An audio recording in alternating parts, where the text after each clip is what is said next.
मुख्यमंत्री डॉक्टर मोहन यादव की अध्यक्षता में वर्ष 2026 के लिए शासन की जन कल्याणकारी योजनाओं, निर्माण और परियोजनाओं और अन्य कार्यक्रमों के समयबद्ध क्रियान्वयन के संबंध में विचार विमर्श के लिए बैठक का आयोजन हुआ।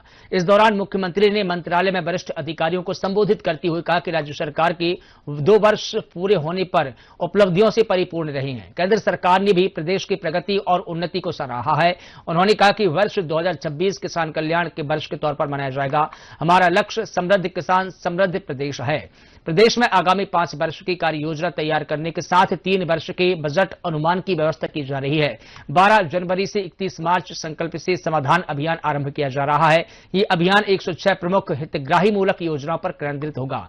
मुख्यमंत्री डॉक्टर मोहन यादव ने कहा कि प्रदेश में मृत्यु भोज, विवाह समारोह में अपव्यय रोकने जैसे सामाजिक सुधारों के लिए भी वातावरण निर्मित किया जाएगा। मध्य प्रदेश को कई सारी सौगातें यशस्वी प्रधानमंत्री के मंत्रिमंडल के माध्यम से हमारे लिए सौभाग्य की बात है। माननीय मंत्री श्रीमान नितिन गडकरी जी और माननीय नरेंद्र मोदी जी के आशीर्वाद से मध्य प्रदेश को राजमार्गों सहित कई सारे क्षेत्रों में बहुत सारी सौगातें मिली है। खास करके प्रसन्नता का विषय ये है कि हमारे लिए अटल प्रगति पथ, ये हमारा श्योपुर, ग्वालियर, भिंड, चंबल के पूरे अंचल के लिए, न केवल चंबल बल्कि हमारे उत्तर प्रदेश, चंबल और इससे जोड़कर के दिल्ली एनसीआर को जोड़ने के लिए ये एक अद्भुत सौगात रहने वाली है, जिसके माध्यम से हमारे सभी प्रकार के औद्योगिक गतिविधियों को बढ़ावा मिलेगा। अब तो श्योपुर में हमारा चीता प्रोजेक्ट भी सफलता के साथ चल रहा है, तो पर्यटन की दृष्टि से भी राजस्थान, मध्य प्रदेश, उत्तर प्रदेश को जोड़ने के लिए, सभी प्रकार की गतिविधि बढ़ाने के लिए ये अद्भुत एक हमको सौगात मिली है, जिसकी लागत 12,000 करोड़ की है, जिसके माध्यम से दिल्ली एनसीआर की दूरी केवल 4-5 घंटे रह जाएगी और दिल्ली मुंबई कॉरिडोर भी ये नजदीक हो जाएगा। मुझे इस बात की प्रसन्नता है कि इसके माध्यम से पोर्ट तक की गतिविधि के लिए हमारी औद्योगिक रचनाओं का इसके आधार पर लाभ मिलेगा और कनेक्टिविटी मिलेगी। एक और बड़ी बात, देश भर में सर्वाधिक टाइगर कहीं पाए जाते हैं तो मध्य प्रदेश में, और एक राज्य में सर्वाधिक रिजर्व टाइगर पार्क अगर कहीं है तो टाइगर पार्क हमारे अपने मध्य प्रदेश में।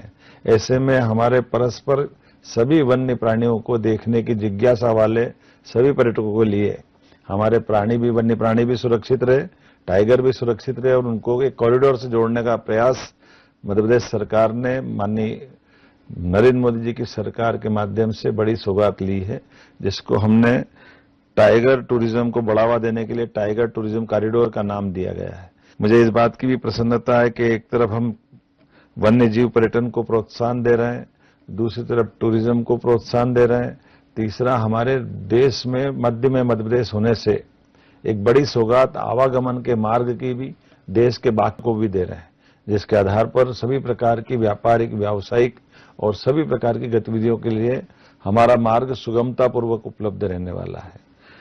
आज जब मैं आपसे बात कर रहा हूं तो भोपाल जबलपुर ग्रीनफील्ड लगभग 9,716 करोड़ की लागत से एक बड़ी सौगात हमको मिली है। इसी के साथ साथ भविष्य की दृष्टि से भी औद्योगिक संभावनाओं पर उत्तर, दक्षिण, पूर्व, पश्चिम के संपर्क को सुदृढ़ करने के लिए कई प्रकार के राजमार्गों के और भी निर्माण करने के लिए माननीय भूतल परिवहन मंत्री श्रीमान नितिन गडकरी जी से बात हुई और वो सहमत भी है। हमारा घनत्व और बढ़ना चाहिए, हमारे राजमार्गों की इस परस्पर निर्णय निर्माण से एक बड़ी संभावना फिर बन रही है। ऐसी कई योजनाओं में जैसे भोपाल, ग्वालियर, नागपुर, प्रयागराज, जबलपुर, नागपुर, इंदौर, धुले, पुणे परियोजना, ऐसी बड़ी बड़ी परियोजनाओं भी भविष्य में 2047 तक पूरी करके ये देश को मध्य प्रदेश के माध्यम से बड़ी सौगात मिलेगी। मेरी अपनी ओर से एक बार फिर इन परियोजनाओं की मंजूरी के लिए मैं माननीय मोदी जी का, माननीय गडकरी जी का आभार मानता हूं।